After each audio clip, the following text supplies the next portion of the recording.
প্রতিবারই বর্ষায় ঘাটাল মহকুমা বন্যা কবলিত এলাকা একেবারে বিধ্বস্ত হয়ে পড়ে। দুর্ভোগের শিকার হয় বহু মানুষ। বাদ যায়নি দাসপুর, বিশেষ করে নিচু এলাকায় বর্ষার জল জমা হয়ে এক প্রকার জনজীবন স্তব্ধ হয়ে পড়ে। বিচ্ছিন্ন হয়ে পড়ে যোগাযোগ থেকে শুরু করে দৈনন্দিন জীবনযাপন। মূলত বেশ কয়েকটি গুরুত্বপূর্ণ খাল জল নিকাশি না হওয়ার কারণে এবার ঘাটাল মাস্টার প্ল্যানের আওতায় সেই সমস্ত খালগুলো সংস্কারের কাজ শুরু হলো।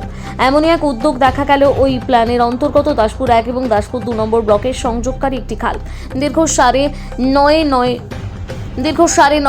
কিলোমিটার গোমরাই খাল আজ আনুষ্ঠানিকভাবে সংস্কার হলো।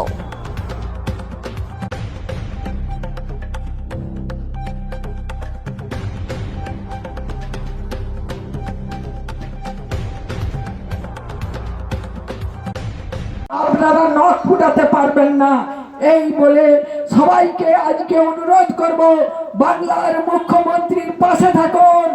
আজকে বাংলার মুখ্যমন্ত্রী আপনাদের জন্য আজকে যেভাবে জীবনের ঝুঁকি নিয়ে ধর্নায় বসেছেন, আপনারা বলুন কার পাশে থাকবেন। বাংলার আজকে দাসপুর জনগণের কাছে অনুরোধ জানাবো, বাংলার মুখ্যমন্ত্রীকে বারে বারে মুখ্যমন্ত্রী থেকে কেন্দ্র সরকারের প্রধানমন্ত্রী করার জন্য আমরা শপথ নেব।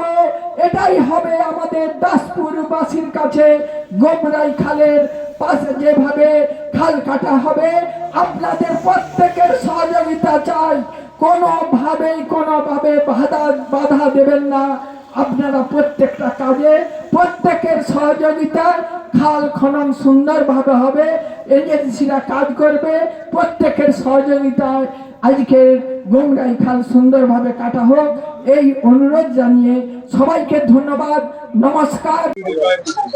পশ্চিমবঙ্গ সরকারের ঘোষিত কর্মসূচি ঘাটাল মাস্টার প্ল্যানের অন্তর্ভুক্ত এই গোমরাই খাল নো কস্ট মডেলে কাটা শুরু হচ্ছে আজ থেকে, এবং আমরা আনুষ্ঠানিকভাবে আজকে শুভ উদ্বোধন ঘোষণা করছি।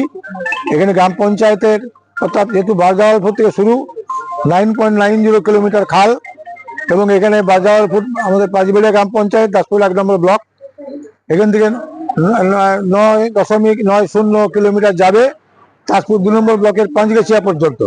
এই খালটি দীর্ঘদিন ধরে সংস্কার করা হয়নি, এবং এই এলাকার মানুষ অতি বর্ষণের ফলে তাদের ধান নষ্ট হয়ে যেত। এই খালটি কেটে সরকারি যে উদ্যোগ, তাকে আমরা স্বাগত জানাচ্ছি, এবং এলাকার মানুষের উপস্থিতিতেই আজকে আমরা একটা শুভ সূচনা করছি।